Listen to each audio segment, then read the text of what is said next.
Hello students, welcome back. आज हम पढ़ने वाले हैं एंडोमेम्ब्रेन सिस्टम के बारे में कि एंडोमेम्ब्रेन सिस्टम में कौन कौन से मेम्ब्रेन बाउंड सेल ऑर्गेनल आते हैं और फंक्शनली ये सारे सेल ऑर्गेनल्स किस तरह से एक दूसरे के ऊपर डिपेंडेंट हैं। जैसा कि आप मेरे पीछे देख रहे हैं, पहले से ही मैंने डायग्राम्स बना लिया है ताकि कम टाइम में मैं आपको ज्यादा चीजें डिलीवर कर सकूं और आपका टाइम भी सेव करूं। तो बिना डिले किए हुए हम स्टार्ट करते हैं। जैसा कि आप सबसे पहला डायग्राम देख रहे हैं, मैंने न्यूक्लियस का स्ट्रक्चर बनाया है। इसमें आप देख रहे हैं कि इसके जो कंपोनेंट्स हैं, जैसे इसके जो आउटर मोस्ट मेम्ब्रेन है उसे हम न्यूक्लियर मेम्ब्रेन कहते हैं। डीएनए यहाँ पे क्रोमैटिन के फॉर्म में प्रेजेंट है। देन न्यूक्लियर मेम्ब्रेन सम डिसकंटिन्यूअस पॉइंट शो करता है जिसे हम कहते हैं न्यूक्लियर पोर। और इसके अलावा इस न्यूक्लियस के अंदर जो लिक्विड प्रेजेंट है उसे हम कहते हैं न्यूक्लियोप्लाज्म। और एक डेंस एरिया है जो फंक्शनली हाईली एक्टिव होता है जिसे हम क्या कहते हैं, न्यूक्लियोलस कहते हैं। ठीक है, इसके बाद आप देख रहे हैं कि इसी से कंटिन्यूअस मैनर में एक एक्सटेंशन हो रहा है, एक एक्सटेंशन मेम्ब्रेन निकल रहा है जो दो पार्ट में डिवाइड किया जा सकता है। पहला जो पार्ट है उसके ऊपर एक स्मॉल बॉडीज प्रेजेंट है, ब्लू डॉट्स है जिसको मैंने दिखाया है, जिसे हम राइबोसोम्स कहते हैं। तो ये जो ब्लू डॉट्स आप देख रहे हैं ये एक्चुअली क्या है, these are the ribosomes, these are the ribosomes. अब देखिए, तो जो रेड पार्ट आप देख रहे हैं, यानी रेड पार्ट जो है वो rough ER means rough endoplasmic reticulum है और उस पर ब्लू डॉट जो है वो राइबोसोम्स है। जैसा कि आप देख रहे हैं कि इसी से निकला हुआ इसी का एक्सटेंशन है एंडोप्लाज्मिक रेटिकुलम। और एंडोप्लाज्मिक रेटिकुलम को यहां पर मैंने दो पार्ट में दिखाया है। जो फ्रंट पार्ट है जो टुवर्ड्स द न्यूक्लियस है, नियर द न्यूक्लियस है, it shows presence of ribosomes. Due to presence of ribosome present होने की वजह से इसको हम कहते हैं रफ ईआर। जैसा कि आप कोई भी सरफेस पे अगर स्मॉल पार्टिकल्स प्रेजेंट है तो हम लोग उसको कह सकते हैं इट इज रफ। ठीक है, और अगर ये राइबोसोम ये पार्टिकल्स प्रेजेंट नहीं है then it is called as smooth ER. जैसा कि जो एंडोप्लाज्मिक रेटिकुलम न्यूक्लियस से दूर है, far away from the nucleus, it shows absence of ribosome, तो उसे हम क्या कहते हैं, उसे कहते हैं स्मूथ एंडोप्लाज्मिक रेटिकुलम। इसके बाद मैंने बनाया है गोल्जी कॉम्प्लेक्स। गोल्जी कॉम्प्लेक्स में आप देख रहे हो कि एक सिस फेज है, एक ट्रांस फेज है। ठीक है, अब ये काम कैसे करते हैं हम लोग आगे देखेंगे। जस्ट इसके बाद मैंने बनाया है प्राइमरी लाइसोसोम्स के बाद सेकेंडरी लाइसोसोम एंड वैक्यूल। तो आगे बढ़ते हैं हम और देखते हैं कि किस तरह से ये सारे सेल ऑर्गेनल्स एक दूसरे से फंक्शनली जॉइन है, एक दूसरे से जुड़े हुए हैं। ठीक है, सबसे पहले आप देख रहे हैं न्यूक्लियस को। न्यूक्लियस में आप देख रहे हैं कि क्या प्रेजेंट है, डीएनए प्रेजेंट है, यानी कि क्रोमैटिन के फॉर्म में प्रेजेंट है। अब हमें पता है कि डीएनए के ऊपर स्पेसिफिक सेगमेंट्स प्रेजेंट होते हैं जो क्या करते हैं, जो एक प्रोटीन का इंफॉर्मेशन प्रोवाइड करते हैं। That specific segment of DNA is called as gene. Yes, very good, you should remember. So gene is defined as a particular segment of DNA that provide information about a particular type of protein that is called as gene. ठीक है, तो हमें पता है कि gene DNA segment जो कहां पे प्रेजेंट है, इस क्रोमैटिन पे प्रेजेंट है। तो हम एक पर्टिकुलर जीन कंसिडर कर लेते हैं। मान लेते हैं कि इस क्रोमैटिन नेटवर्क पर, इस क्रोमैटिन फाइबर पर ये एक जीन प्रेजेंट है। ठीक है, और ये किसी एक प्रोटीन के लिए इंफॉर्मेशन देने वाला है। अब हमें पता है कि इंफॉर्मेशन कैसे देगा, इंफॉर्मेशन ये ट्रांसफर करेगा एमआरएनए के फॉर्म में, जिसका फुल फॉर्म है मैसेंजर आरएनए। ठीक है, तो मान लेते हैं कि एक एमआरएनए यहां पर फॉर्म हुआ, डीएनए पर क्या फॉर्म हुआ, एमआरएनए फॉर्म हुआ, यानी कि इसने अपना मैसेज ट्रांसफर किया मैसेंजर आरएनए पर।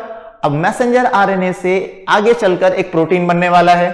ठीक है, ये मैसेंजर आरएनए सेल के बाहर आया, मैसेंजर आरएनए सेल के बाहर आया। अब जैसे ये सेल के बाहर आएगा, राइबोसोम के दो सब यूनिट होते हैं, स्मॉलर सब यूनिट एंड लार्जर सब यूनिट। स्मॉलर सब यूनिट जो है वो प्रेजेंट होता है साइटोप्लाज्म में, it is present in cytoplasm. और स्मॉलर सब यूनिट आरएनए को देखते ही उसको पकड़ लेगा, उसको कैच कर लेगा। और लार्जर सब unit that embedded in endoplasmic reticulum, तो लार्जर सब यूनिट जो एंडोप्लाज्मिक रेटिकुलम पे अटैच था, ये स्मॉलर सब यूनिट जाकर लार्जर सब यूनिट पर बाइंड हो जाएगा और उसके बाद शुरू होगी प्रोटीन बनने का प्रोसेस।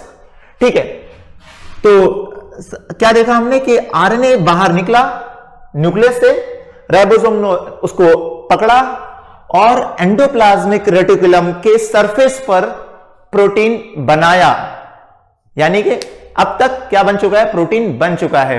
अब एक चीज हमें पता होना चाहिए कि जो भी प्रोटीन बनता है, ज्यादातर प्रोटीन डायरेक्टली फंक्शनल नहीं होते, यानी बनते साथ वो काम नहीं कर सकते हैं।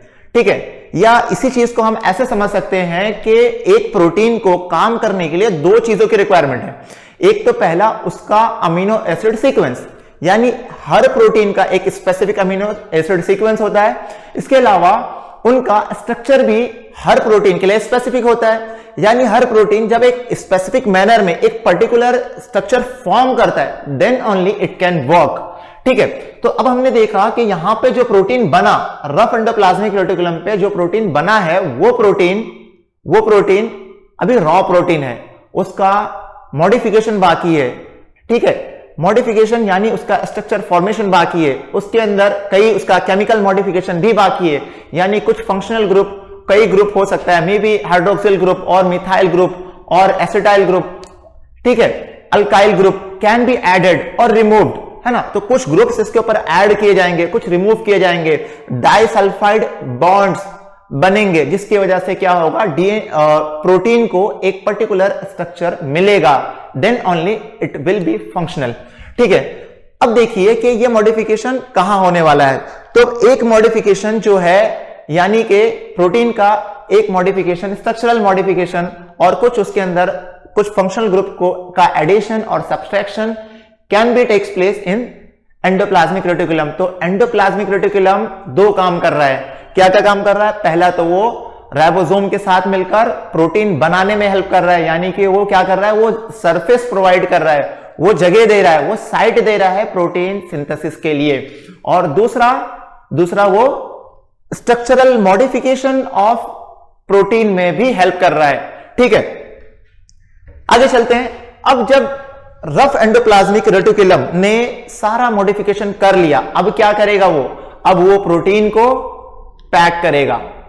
कैसे पैक करेगा? तो देखो यहां पे आप देखिए कि मान लेते हैं कि प्रोटीन बना। अब वो प्रोटीन एंडोप्लाज्मिक रेटिकुलम से एक एक्सटेंशन निकलेगा जिसमें भर दिया जाएगा। यानी ये जो एक्सटेंशन दिख रहा है, एक ये छोटा सा पार्ट आपको दिख रहा है, मैं थोड़ा इसको बड़ा कर देता हूं ताकि और क्लियरली विजिबल हो जाए। ठीक है, इस तरह से एक एक्सटेंशन हो रहा है जिसे हम कहते हैं टिब्यूल्स। क्या कहते हैं? Tubules, branching tubules. अब ये टिब्यूल में भर गया, आगे चल के ये टिब्यूल क्या हो गया, इससे सेपरेट हो गया। क्या हो गया? इससे सेपरेट हो गया। अब सेपरेट होने के बाद उसको हम कहते हैं वेसिकल्स। क्या कहते हैं? वेसिकल्स। अब इस वेसिकल के अंदर प्रोटीन प्रेजेंट है, इस वेसिकल के अंदर प्रोटीन प्रेजेंट है।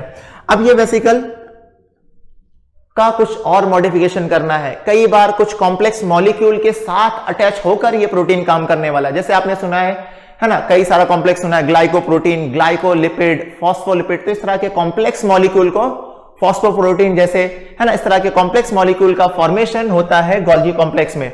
अब यहां से ये वेसिकल्स ट्रांसपोर्ट हो रहा है, ये वेसिकल्स कहां जा रहा है? गोल्गी बॉडी के पास। और फाइनली ये जाकर गोल्गी बॉडी के सिस फेस पर अटैच हो जाएगा। कहां गया? गोल्गी बॉडी के सिस फेस पर। ठीक है, और इसने क्या किया, जो प्रोटीन एंडोप्लाज्मिक रेटिकुलम में बना था उस प्रोटीन को गोल्गी बॉडी को या गोल्गी कॉम्प्लेक्स को दे दिया। अब सिस फेस से ये प्रोटीन पास होगा। ठीक है, और ट्रांस फेस से ये मैच्योर होकर, फंक्शनल होकर बाहर निकलेगा।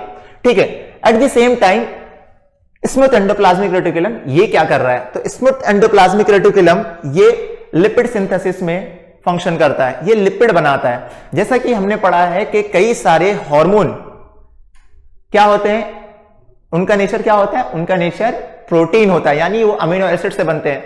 एट द सेम टाइम कई हार्मोन ऐसे भी हैं जो क्या होते हैं, जो उनका केमिकल नेचर जो है वो लिपिड होता है, यानी वो फैटी एसिड, फैट से बने होते हैं। जैसे इंसुलिन जो है, insulin is a protein hormone, मतलब वो अमीनो एसिड से बना है। ग्रोथ हार्मोन वो किससे बना है, वो अमीनो एसिड से बना है। इसके अलावा जो आपने मेल सेक्स हार्मोन सुना है टेस्टोस्टेरोन, टेस्टोस्टेरोन क्या है, वो एक क्या है, लिपिड हार्मोन है। ठीक है, तो जो लिपिड वाला हार्मोन यानी हार्मोन जो लिपिड इन नेचर है, that hormones are formed in smooth endoplasmic reticulum, है ना। तो आप क्या याद रखोगे कि स्मूथ एंडोप्लाज्मिक रेटिकुलम क्या काम करता है, smooth endoplasmic reticulum lipid synthesis में हेल्प करता है, या हम कह सकते हैं it helps in hormone synthesis. कौन सा हार्मोन, ऐसा हार्मोन जो हार्मोन क्या होगा, लिपिड इन नेचर होगा। ठीक है, इसने भी क्या किया, ब्रांचिंग ट्यूब्यूल बनाया, हार्मोन को यानी कि लिपिड को उसके अंदर पैक किया, और ये जो ट्यूब था ये सेपरेट होकर अलग हो गया, जिसको हम क्या कहते हैं, वेसिकल्स कहते हैं। अब ये वेसिकल्स इस तरह से ट्रांसफर होते होते सिस फेस पे, गोल्जी बॉडी पे चले जाएंगे अगर इनका और मॉडिफिकेशन करना है तो, और फिर ये ट्रांसफेस से मॉडिफाइड होकर बाहर निकलेंगे। ठीक है, ठीक है स्टूडेंट, अब तक हमने क्या देखा कि दो तरह के एंडोप्लाज्मिक रेटिकुलम है, rough endoplasmic reticulum, smooth endoplasmic reticulum. दोनों ही रेटिकुलम अपने अपने प्रोडक्ट को बनाते हैं और फिर उनको ट्यूब्यूल्स में, पहले उनसे ट्यूब्यूल फॉर्म होता है, इस तरह से एक्सटेंशन निकलता है जिसको हम ट्यूब्यूल कहते हैं, और बाद में ये ट्यूब्यूल सेपरेट होता है जिसे हम क्या कहते हैं, जिसे हम कहते हैं वेसिकल्स। क्या कहते हैं, वेसिकल्स। और ये वेसिकल्स इस तरह से ट्रांसफर होकर जाते हैं cis face of the Golgi complex, अगर उनका फर्दर मॉडिफिकेशन करना है तो। और मॉडिफिकेशन होने के बाद ये निकलते हैं ट्रांसफेस से, ट्रांसफेस से फिर से ट्यूब्यूल बना और वो सेपरेट हुआ, और फिर क्या बना, और बना वो एक वेसिकल। अब देखिए, अब डिपेंड करता है कि ये वेसिकल कहां जाएगा, ये उसके फंक्शन के बिना पर, यानी उस ट्यूब्यूल के अंदर या उस वेसिकल के अंदर कौन सा प्रोटीन है और उसको कहां काम करना है। मान लेते हैं वो एक हार्मोन है जिसको किसी और टिश्यू के पास काम करना है, तो इस ट्यूब्यूल को, यानी इस ट्यूब्यूल के अंदर जो एंजाइम या जो हार्मोन है उसको ब्लड के थ्रू, ब्लड में रिलीज करना पड़ेगा और ब्लड के थ्रू उस पर्टिकुलर टिश्यू के पास भेजना पड़ेगा, यानी इसका साइट ऑफ एक्शन जो है वो कहीं दूर है। ठीक है, तो इसको ट्रांसपोर्ट करना पड़ेगा। या फिर मान लेते हैं कि इसके अंदर जो प्रोटीन बना है वो प्लाज्मा मेम्ब्रेन का एक पार्ट था, यानी प्लाज्मा मेम्ब्रेन को एक्सटेंड करना था, एक्सटेंशन करना था। क्यों, क्योंकि सेल को ग्रोथ करना था, सेल को बड़ा होना था। तो सेल जब बड़ा हो रहा है तो उसका मेम्ब्रेन भी बड़ा होगा, ऑब्वियसली, है ना। तो मेम्ब्रेन को बड़ा करने के लिए उसका जो कंपोनेंट है, उसका कंपोनेंट क्या है, उसके कंपोनेंट में फॉस्फोलिपिड है ना, उसके कंपोनेंट में प्रोटीन प्रेजेंट है। तो ये सब अगर कंपोनेंट मान लेते हैं कि इस ट्यूब्यूल में से जो वेसिकल्स निकला उसमें प्रेजेंट है, तो ये किधर जाएगा, ये मेम्ब्रेन में जाकर उसका एक पार्ट बन जाएगा। ठीक है, इसके अलावा और क्या क्या चीजें इस वेसिकल के अंदर प्रेजेंट हो सकता है, तो और क्या प्रेजेंट होता है, और क्या हो सकता है, एंजाइम्स। कौन सा एंजाइम्स, हाइड्रोलिटिक एंजाइम। अब देखते हैं हम हाइड्रोलिटिक एंजाइम कहते किसे हैं। जैसे देखो, हमें पता है कि सेल में बहुत सारे प्रोसेस हो रहे हैं, है ना, बहुत सारे प्रोसेस हो रहे हैं। अब इन प्रोसेस में कई जगह पे क्या होगा, कुछ वेस्ट मटेरियल निकलेंगे, कुछ चीजें निकलेंगी जो वेस्ट हैं सेल के लिए। तो सेल क्या करेगा, सेल को साफ सफाई भी तो करना है, सेल को क्लीन रखना है। तो क्लीन रखने के लिए जो अनयूजुअल चीजें हैं, जो काम की चीजें नहीं है, या जो एक्सेस चीजें हैं, है ना, मान लेते हैं कोई defective mitochondria, defective cell organelle है जो काम नहीं कर रहा है, तो सेल क्या करेगा, उसको ब्रेक कर देगा। कैसे ब्रेक करेगा, एंजाइम्स की मदद से, एंजाइम के हेल्प से। जैसे हमने क्या पढ़ा है कि प्रोटीन को ब्रेक करने के लिए प्रोटीएज चाहिए, प्रोटीएज एक एंजाइम है। कार्बोहाइड्रेट को ब्रेक करने के लिए कार्बोहाइड्रेट चाहिए, डीएनए को ब्रेक करने के लिए डीएनएस चाहिए, आरएनएस को ब्रेक करने के लिए आरएनएस चाहिए, है ना। इसी तरह से लाइपेज यूज होता है लिपिड को ब्रेक करने के लिए। तो ये सारे क्या हैं, एंजाइम्स हैं, ये सारे क्या हैं, एंजाइम्स हैं।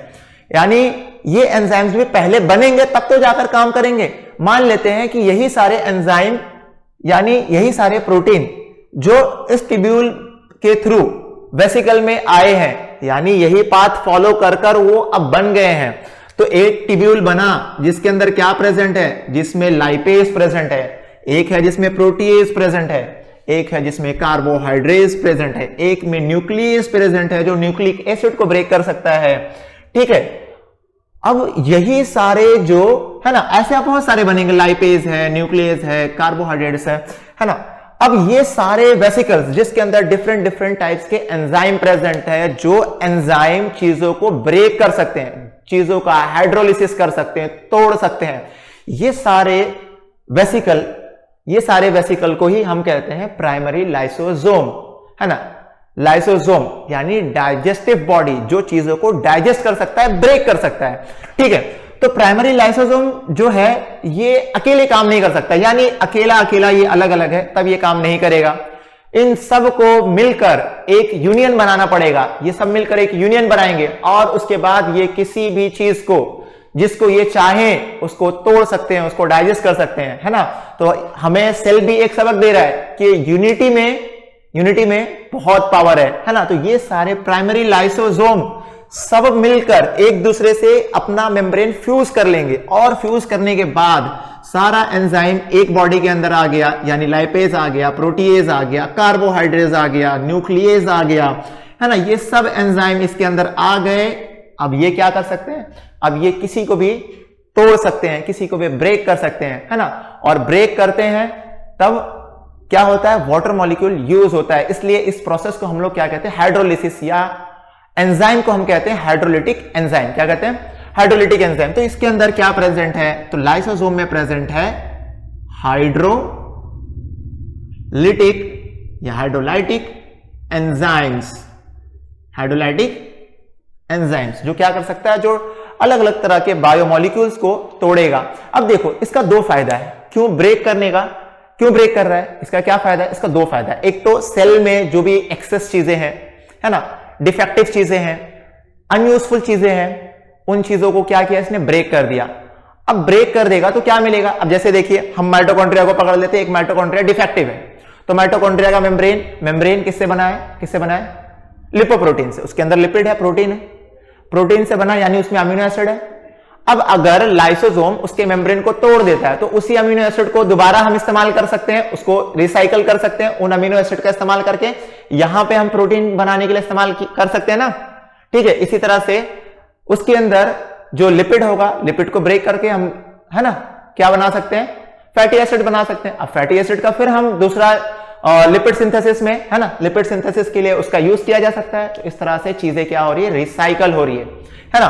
क्या हो रहा है, बायोमोलिक्यूल्स जो स्मॉल मॉलिक्यूल्स है, या जो एक्सेस सेल ऑर्गेनेल था, है ना, उनको ब्रेक करके उनके स्मॉलर यूनिट में मोनोमर्स में कन्वर्ट किया गया। अब उन मोनोमर्स को रिसाइकल किया जाएगा, दोबारा इस्तेमाल किया जाएगा, ठीक है। तो इस तरह से सेल की एफिशिएंसी हाई हो रही है। इसके अलावा सेल जो है वो साफ सुथरा रहेगा, उसके अंदर इस तरह के, है ना, एक्सेस चीजें प्रेजेंट नहीं होंगी, ठीक है। आगे देखो, आगे चलते हैं। अब एक तो हो गया कि इसने एक हाइड्रोलिटिक एंजाइम बनाया, लाइसोसोम को दे दिया, सेकेंडरी लाइसोसोम बना। अब लाइसोसोम काम करेगा, है ना, ये चीजों को ब्रेक करेगा। एक चीज और याद रखो लाइसोसोम के बारे में कि लाइसोसोम का स्ट्रक्चर ऐसा कुछ फिक्स नहीं है, ठीक है। मैंने समझने के लिए सर्कुलर बना दिया, but it is highly irregular, यानी इसका स्ट्रक्चर कुछ फिक्स नहीं है, इरेगुलर इन शेप है। इसी वजह से हम कहते हैं कि लाइसोसोम शोज पॉलीमॉर्फिज्म, यानी उसके स्ट्रक्चर बहुत अलग अलग तरह के हो सकते हैं, ठीक है। लेकिन मैंने समझने के लिए, एक रेफरेंस के लिए सर्कुलर बना दिया, तो ये चीज आप क्लियर रखो कि इट शोज पॉलीमॉर्फिज्म, ठीक है। अब मान लेते हैं कि जो मॉलिक्यूल यहां पे बना, यहां पे जो वेसिकल बना, ये जो वेसिकल्स बने यहां पे, ये इनमें जो था, इनमें कोई फूड मटेरियल था। क्या था, फूड मटेरियल, और उस फूड मटेरियल को स्टोर करना है। इसमें अगर फूड मटेरियल है तो फूड मटेरियल को कहां पे भेज दिया जा रहा है, वैक्यूल में भेज दिया जा रहा है। यानी वैक्यूल के अंदर एक्सेसिव फूड मटेरियल जिसका यूज नहीं है ना, और वैक्यूल के अंदर उस चीज को स्टोर कर लिया जाता है। बाद में जब सेल को जरूरत होगा तो सेल उसका इस्तेमाल कर लेगा। अब एक चीज याद रखिए, है ना, नीड पॉइंट ऑफ व्यू से, कि वैक्यूल जो है ये लार्ज होता है, परमानेंट होता है इन प्लांट, है ना। प्लांट क्या करता है, बहुत ज्यादा फोटोसिंथेसिस करता है, हाई रेट ऑफ फोटोसिंथेसिस है ना। दिन भर वो क्या करता है, एनर्जी प्रोड्यूस करता है, फूड प्रोड्यूस करता है, उसको क्या करेगा, वैक्यूल में स्टोर करके रखेगा, ठीक है। लेकिन एनिमल में वैक्यूल टेम्परेरी होता है, स्मॉल होता है, वेरी स्मॉल, है ना, छोटा सा रहता है, और कई बार रहता भी नहीं है। तो ये टेम्परेरी है एनिमल में, और क्या है, स्मॉल है, जबकि प्लांट में लार्ज है एंड परमानेंट है, इसको नोट डाउन कर लो, अब भी लिखो, ठीक है। आगे तो क्या क्या देखा हमने कि कई सारे प्रोडक्ट यहां से रिलीज हो रहे हैं और यहां से निकलने के बाद वो अलग अलग डायरेक्शन में जा रहे हैं। यहां से निकलने के बाद वो हाइड्रोलिटिक एंजाइम था तो उसको लाइसोसोम के पास भेजा गया, लाइसोसोम बनाया गया जो चीजों को ब्रेक कर सकता है, डाइजेस्ट कर सकता है। जबकि है ना, अगर वो फूड मटेरियल है तो उसको वैक्यूल के पास भेजा जाएगा। अगर वो किसी मेम्ब्रेन का पार्ट है, सेल को बड़ा होना है, सेल को अपना मेम्ब्रेन एक्सटेंड करना है, तब वो क्या करेगा, तब वो इन प्रोटीन को या इन मॉलिक्यूल्स को ट्रांसपोर्ट करेगा मेम्ब्रेन के पास। और अगर ये कोई हार्मोन है या कोई ऐसा एंजाइम है जिसका काम कहीं दूर है, किसी और टिश्यू में, किसी और सेल के पास, तो ब्लड के थ्रू उनको क्या किया जाएगा, ब्लड के थ्रू उस पर्टिकुलर टिश्यू तक ट्रांसपोर्ट किया जाएगा। ठीक है, तो सारी चीजें फिर से एक बार रिकॉल कर लेते हैं, अच्छे से समझ लो। ये बहुत ही बड़ा कॉन्सेप्ट है, इस तरह का कंप्लीट डायग्राम आपको शायद ना मिले। ठीक है, तो अच्छे से समझ लो कि इतने सारे सेल ऑर्गेनल है ना, nucleus, rough endoplasmic reticulum, smooth ER, Golgi body, lysosome, then vacuole, इतने सारे सेल ऑर्गेनल्स को आप एक शॉट में याद रख सकते हो, एक डायग्राम के थ्रू याद रख सकते हो। ठीक है, एक बार फिर से रिकॉल कर लेते हैं। सबसे पहले क्रोमैटिन प्रेजेंट है यानी डीएनए प्रेजेंट है, उस पर एक सेगमेंट है जो एक प्रोटीन का इंफॉर्मेशन रखता है जिसे हम जीन कहते हैं, उससे आरएनए बना, आरएनए बाहर आया, राइबोसोम ने, जिसको हम प्रोटीन फैक्ट्री कहते हैं, उसने एंडोप्लाज्मिक रेटिकुलम के साथ उसके जगह पे, उसके प्रॉपर्टी पे, उसके साइट पे क्या बनाया, प्रोटीन बनाया। और उस प्रोटीन को वेसिकल्स के थ्रू ट्रांसपोर्ट कर दिया किसके पास, सिस फेज ऑफ गोल्जी कॉम्प्लेक्स पे, जहां पे उसका मॉडिफिकेशन हो सकता है ना। जैसे मैंने पहले डिस्कस किया कि कई मॉलिक्यूल दो अलग है ना, एक प्रोटीन एक नॉन प्रोटीन पार्ट मिलकर काम करते हैं, ग्लाइकोलिपिड होते हैं है ना, ग्लाइकोप्रोटीन होते हैं, फॉस्फोप्रोटीन होते हैं, फॉस्फोलिपिड होते हैं। तो इस तरह के कॉम्प्लेक्स मॉलिक्यूल, दो चीजों को जोड़कर कॉम्प्लेक्स मॉलिक्यूल बनता है गोल्जी कॉम्प्लेक्स। नाम देखो, नाम बता रहा है गोल्जी कॉम्प्लेक्स। ठीक है, और at the same time smooth ER ने भी लिपिड बनाया, it may be hormone. Lipid हम क्यों कहते हैं, क्योंकि उसका नेचर जो है वो क्या है, वो फैटी एसिड है, तो फैट से बना है यानी कि लिपिड है। लेकिन अगर फंक्शन वाइज देखें तो वो एक हार्मोन हो सकता है ना, एक हार्मोन हो सकता है या कोई और भी लिपिड हो सकता है। इसने भी ट्यूब्यूल्स बनाया, बाद में ट्यूब्यूल अलग हुआ, वेसिकल्स बना, वेसिकल्स ट्रांसपोर्ट हुआ, cis face of the Golgi complex, modified होके निकला। मॉडिफिकेशन के बाद ट्रांसफेज से निकलने वाला वेसिकल्स, इसका डेस्टिनेशन वेरी करता है। अगर ये हाइड्रोलिटिक एंजाइम है तो लाइसोसोम में जाएगा। लाइसोसोम को एक और नाम याद रखो, lysosome is called as suicide bag. Very important, most important है ना, बहुत ही इंपॉर्टेंट पार्ट है ये। इससे क्या कहते हैं हम, क्या कहते हैं, सुसाइड बैग। क्या कहते हैं, suicide bag of the cell. यानी ये चीजों को क्या करता है, सुसाइड करा देता है, चीजों को ब्रेक कर देता है, मार देता है, खत्म कर देता है। ठीक है, और वैक्यूल ये स्टोरेज है, फूड स्टोरेज है। तो अगर वो कोई फूड है तो वैक्यूल में ट्रांसपोर्ट कर दिया जाएगा। अगर वो मेम्ब्रेन का पार्ट है तो उसको मेम्ब्रेन पर भेज दिया जाएगा। अगर वो कोई प्रोटीन, ऐसा प्रोटीन यानी कि हार्मोन है जिसको किसी और जगह जाकर काम करना है, किसी और टिश्यू में, किसी और ऑर्गन के में काम करना है, तो वो ब्लड के थ्रू है ना, ब्लड के थ्रू या जो भी ट्रांसपोर्टेशन का, फॉर एग्जांपल अगर प्लांट में ये चीजें हो रही हैं तो प्लांट में जो ट्रांसपोर्टेशन का जो पाथ है, उस पाथ को फॉलो करते हुए वो उस टिश्यू और उस पार्ट तक पहुंच जाएगा। ठीक है, होप सो आपको सारी चीजें समझ में आ गई होंगी। ठीक है, और अगर आपको कुछ भी नहीं समझा, इसमें कुछ भी डाउट है, कुछ भी, तो आप क्वेश्चन कीजिए, आप क्वेश्चन कीजिए कमेंट में, आप क्वेश्चन कीजिए वेबसाइट पे, आप ईमेल कर सकते हैं हमें, फेसबुक पर क्वेश्चन पूछ सकते हैं, कहीं पर भी, किसी भी सोर्स से आप क्वेश्चन पूछिए, हमें बहुत ज्यादा खुशी होगी आपके क्वेश्चंस का आंसर देते हुए। ठीक है, ठीक है, तो आप पढ़ लीजिए अच्छे से, कुछ भी डाउट है तो पूछ लीजिए। Thank you, thanks for watching, bye, good bye.